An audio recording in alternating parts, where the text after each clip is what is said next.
Bem, minha gente, entre livros e documentários, hashtag número 20, no podcast que está sendo gravado agora, número 20, e quem ouve no YouTube, provavelmente vai ser o número 19, porque no YouTube tem um podcast a menos, né, que eu publiquei.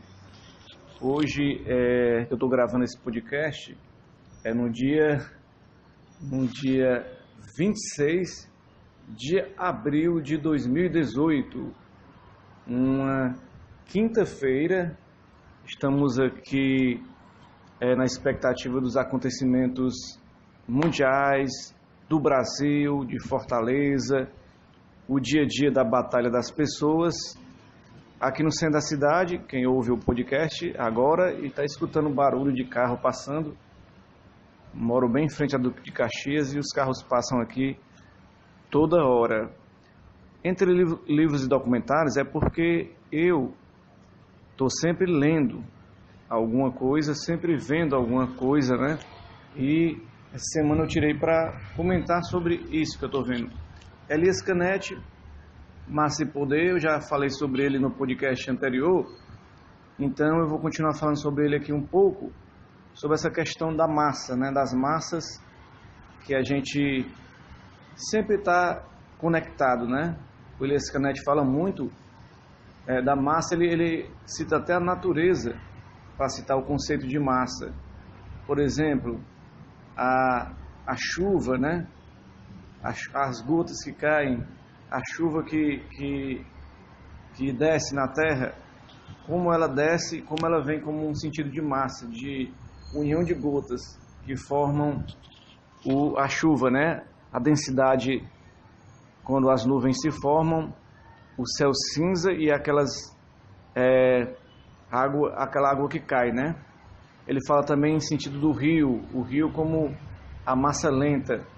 O rio tem um afluente, ele vai em direção sempre a algum lugar, sem parar, mas numa marcha lenta, como caminha às vezes alguns grupos de massas. Algumas massas caminham lentamente em busca de chegar a um objetivo concreto, né? As massas estão em busca de chegar a esse objetivo.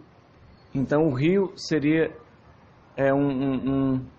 uma marcha lenta. Ele fala também, o Elias Canetti, sobre a questão do fogo, né? Que o fogo ele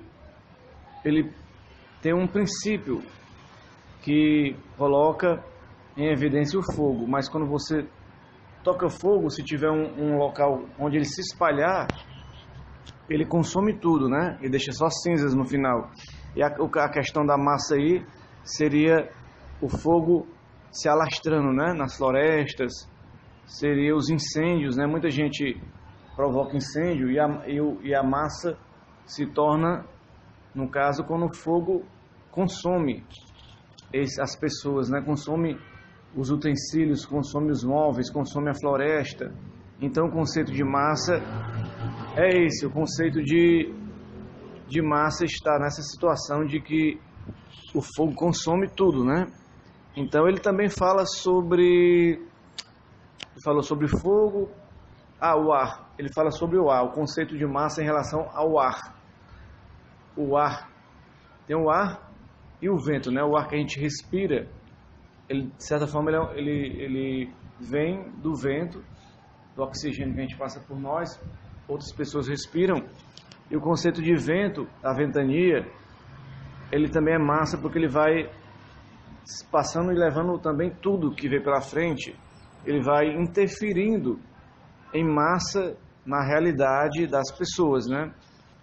E a areia, as areias que não podem ser contadas, porque são infinitas, grão de areias, muito difícil contar, são muitas areias na humanidade. Então, é uma massa que se forma, que às vezes se dispersa, né, com a própria ventania, que ajuda isso, mas a massa do vento não, a massa da areia, ela é uma massa incontável, que não tem fim, né? Porque ninguém pode pegar um minuto daquele de areia e contar um por um, porque é impossível, né? Então é um conceito de massa muito grande, né? E o Elias Canetti, ele tenta usar isso, né, para dar essa questão. O livro é massa e poder. É porque poder, até agora a gente falou da massa, é porque quem controla as massas, de certa forma, chega a controlar o poder, né? Porque o poder, ele é um poder de quem consegue controlar a massa, né? Então a gente está diante de uma humanidade cada vez mais manipulável, né? Onde tem os fake news, onde tem os meios de comunicação sempre querendo modificar e manipular as pessoas. Aqui no Brasil se conta muito isso, com a Rede Globo, Jovem Pan, Folha de São Paulo, Estado de São Paulo, Veja, são os meios de comunicação. Você diz a Band, diz aí a Rede TV, você fala também aí da Record, mas o SBT, mas todos esses canais, eles reproduzem, de certa forma, o pensamento da Globo, né? Um pensamento elitista, segregador, que joga contra as pessoas e elas não compreendem. Por exemplo, sempre a gente vai falar aqui, né? O momento atual, a situação atual, não tem como fugir. O Lula, quando é condenado, quando é julgado, preso, tá tudo bem, as instituições estão funcionando. Já ao contrário, quando existe um benefício para o Lula, existe uma situação favorável a ele, dizem que as instituições estão deturpadas, que estão, como é que se diz, colocadas lá para defender, são partidárias. Quer dizer, toda situação em prol do réu, que é o Lula, é ruim, mas quando é contra ele, é boa. Aí, quer dizer, isso mostra que a mídia não é parcial. Houve a decisão aí do STF, da segunda turma, de colocar a questão das delações da Odebrecht em relação ao sítio de Atibaia, a doação para a sede do Instituto Lula e também as palestras do Lula, tiraram da mão do Sérgio Moro e colocaram para São Paulo, porque isso teria, no caso, a prerrogativa do juiz natural e não teria relação com o Odebrecht, então tiraram do caso e se abriu um caminho para a defesa pedir que todo o caso seja tirado da mão do Moro, inclusive o triplex, que foi julgado à revelia, sem provas, sem nenhuma prova que o Lula era dono, uma injustiça das maiores, que um dia vai ser corrigida, mas até lá, provavelmente o Lula não vai poder se candidatar, apesar da pesquisa do Ibope, deu que Lula tem 22% em São Paulo, à frente de Bolsonaro 14 e Alckmin 14, ou seja, na terra paulista, que até pouco tempo atrás era anti-PT, a coisa vem mudando drasticamente. A prisão do Lula, vê-se a perseguição que está sendo feita, então a coisa está mudando. Então é importante nós ficarmos atentos que essa situação de perseguição Lula está ajudando o Lula a se fortalecer, né? O Lula vai continuar com a candidatura dele, é importante que ele continue, porque ele vai tentar recursos nos tribunais superiores, tanto para anular a sentença do triplex do Guarujá, que não tem prova nenhuma, quanto para poder se candidatar, né? Eu acho que é um grande momento, grande oportunidade para o Luiz Inácio Lula da Silva conseguir chegar a algum objetivo na sua vida, né? Então, eu vi ontem o Marco Antônio Villa, Augusto Nunes, principalmente o Marco Antônio Villa, dizendo que se livrarem o Lula, se o Lula for candidato, a caserna vai se mexer, ou seja, os generais, o exército vai tomar uma atitude, ou seja, o STF não serve para beneficiar o Lula, mas apenas para prejudicar. Se beneficiar o Lula, ou seja, habeas corpus, que foi o AI-5, que retirou o direito do habeas corpus durante a ditadura, agora querem também cessear o direito de habeas corpus. na democracia, entre aspas, né? Daqui a pouco mais eu falo mais sobre isso.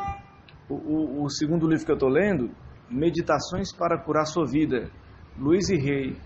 É um livro bom porque porque traz mensagens positivas de que a gente pode superar as nossas dificuldades, né?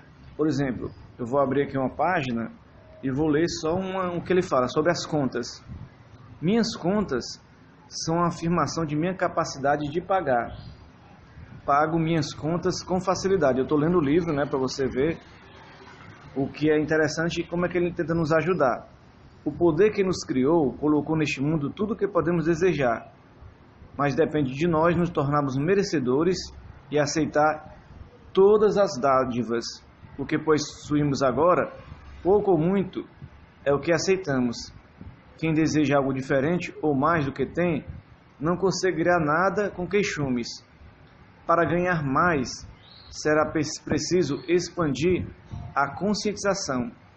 Receba todas as suas contas com amor e alegre-se ao preencher os cheques e fazer os pagamentos, sabendo que o que está saindo voltará multiplicado. Comece sentindo-se positivo no que diz respeito aos compromissos financeiros. Contas a pagar devem ser encaradas como provas de alguém que confiou em você o bastante para lhe entregar um produto ou um serviço, imaginando que posteriormente terá capacidade de pagar por ele. Ou seja, esse livro é importante para a gente poder ter mensagens positivas, para poder a gente acreditar que pode chegar lá. Meditações para curar a sua vida. Quantos de nós não estamos sofrendo financeiramente, principalmente com essa crise no país? Quantos de nós não estamos sofrendo amorosamente, com a nossa identidade, sem conseguir entender o nosso papel na humanidade? E um livro como esse traz essa reflexão. É importante ter isso, né, nesse momento. Esse podcast é o hashtag Minha Vida. Eu vi também um documentário na Netflix do Trump, um sonho americano, que mostra, eu já tinha visto falar sobre Trump naquele A Rota do Dinheiro Sujo. Se você acompanhar na Netflix, A Rota do Dinheiro Sujo, o último episódio desse A Rota do Dinheiro Sujo fala sobre a ascensão do Trump até chegar ao poder. E esse Trump, um sonho americano, retrata mais ou menos parecido com A Rota do Dinheiro Sujo. Vamos lá, o Trump, ele é filho de um construtor ali dos Estados Unidos, de Manhattan, Nova York. O Donald Trump, ele é um que pegou carona com o pai dele, é um magnata da construção civil, que fez grandes prédios para os negócios, né? Para que as empresas pudessem alugar salas, pudessem realizar suas reuniões. Alguns residenciais ele construiu, mas ele sempre gostou dos holofotes, da mídia, e gostou de aparecer sempre nos meios de comunicação, uma vida de ostentação. Ele não é aquele preguiçoso que passa o dia deitado esperando que o dinheiro chegue na mão dele. Ele é empreendedor, ele é um cara que tem atitude, mas usa apenas para promover a si próprio. Mas tem grandes pessoas que falam no documentário que ele ajudou muito na questão da construção, mas chega um momento da vida dele que depois que ele até constrói uma pista de patinação gratuita para a comunidade, sem pagar os operários, deixa bem claro isso, sem pagar os operários dele, com promessa de que seria bom para a imagem dos operários, do construtor. O Trump tem uma ideia muito megalomaníaca de construir aí o Taj Mahal, que seria um templo do cassino. Então ele pede empréstimos milionários a bancos para fazer essa sua empreitada. E o que acontece? Ele não consegue manter o funcionamento ativo e a questão da renda ativa para poder pagar os empréstimos. Então ele abre falência, a contragosto, porque ele é um cara que não gosta de mostrar a sua fraqueza, ele não gosta de mostrar a sua dificuldade ele sempre quer manter a sua postura de um cara que está por cima, que tem capacidade, que tem força, que tem poder, mas ele tem que reconhecer no Taj Mahal que ele não conseguiu pagar. Aí continua sempre construindo, tentando mais. Ele teve outros 2 cassinos que deram certo, mas a imagem dele fica arranhada nessa situação. Também a questão dos casamentos, das separações, né? A ostentação com mulheres e tudo, né? Então, ele é um cara que ele tem essa questão do ego, né? Dá entrevistas e também, quando as pessoas fazem perguntas que ele não gosta, ele cerceia a liberdade do repórter. Ele várias vezes deixa a entrevista na metade porque não concorda com a pergunta do jornalista. E ele também tem uma guinada na sua vida quando ele apresenta O Aprendiz. E ele faz sucesso nos Estados Unidos e começam a sondar a sua ideia de campanha. O Partido Reformista foi uma primeira ideia. Depois ele desistiu várias vezes, promoveu um curso de coach para as pessoas e as pessoas se sentiram enganadas e acabaram querendo o dinheiro de volta, e ele ainda está nessa situação, tendo que responder sobre esse caso. Mas conseguiu, o documentário não mostra, mas ele conseguiu chegar ao poder, né? E vocês sabem que é o Donald Trump hoje no poder, ele aí tomando as suas atitudes, até aquela questão do muro foi uma propaganda de marketing, né? Deram a ideia de ele dizer que ia construir um muro, que não era, na verdade, não era totalmente verdade, né? Se você for acompanhar a realidade dele como ser humano no decorrer do documentário, você vê que ele não tinha esse preconceito todo contra negro, contra latino-americano, como mostrou na campanha.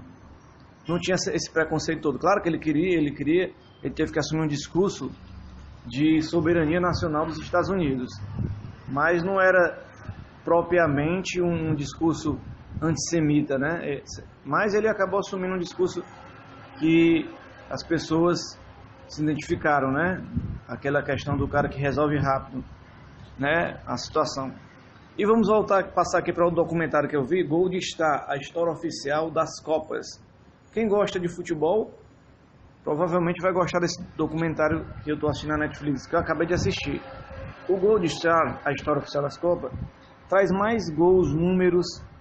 Ele não é um documentário que o cara fala nos bastidores, mostrando chegando no estádio, no dia a dia da concentração. Não, ele mostra números, gols, recordes. Platini, Sócrates, Pelé, Di Stefano, grandes nomes aí, Lothar Matthäus, Jordi Klinsmann, jogadores que se consagraram, Diego Maradona, jogadores que se consagraram no Mundial. Ele também cita aí o futebol feminino, o Sub-17, o Sub-20, o futsal e também o futebol de areia.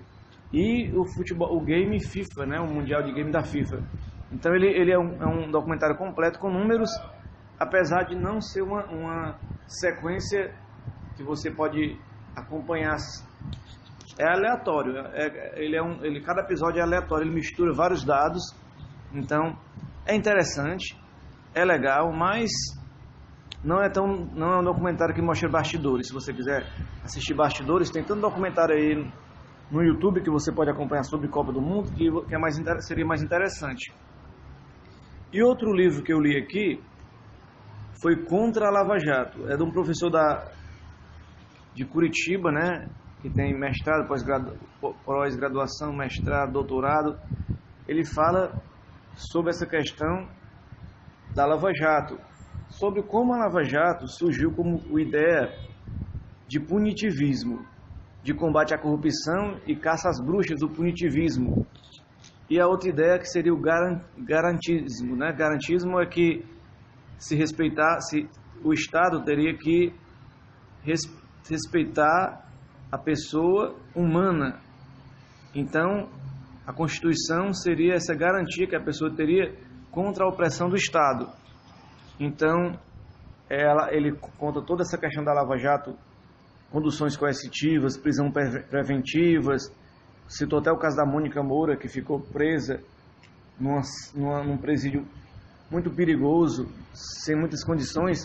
Em 2 dias ela acabou delatando o esquema de propina, entre aspas, né, que ninguém sabe se existiu mesmo, porque ela sofreu uma pressão psicológica. E essa delação premiada, ele cita também sobre essa questão de as delações premiadas sendo usadas como forma de tortura. Aí ele vai lá no AI-5 que fala da supressão do habeas corpus na ditadura militar e aquelas 10 medidas contra a corrupção que ganhou assinatura de milhões de pessoas, mas as 10 medidas contra a corrupção, se você for analisar, ela foi aderida pela população, mas não foi mostrado seu conteúdo. As pessoas, o Ministério Público só mostrou o conteúdo quando foi apresentar o projeto para os deputados federais votar. E pasmem, qual era o objetivo dessas 10 medidas contra a corrupção? Era ser corrupto para prender corruptos. Como assim? Usar provas ilícitas,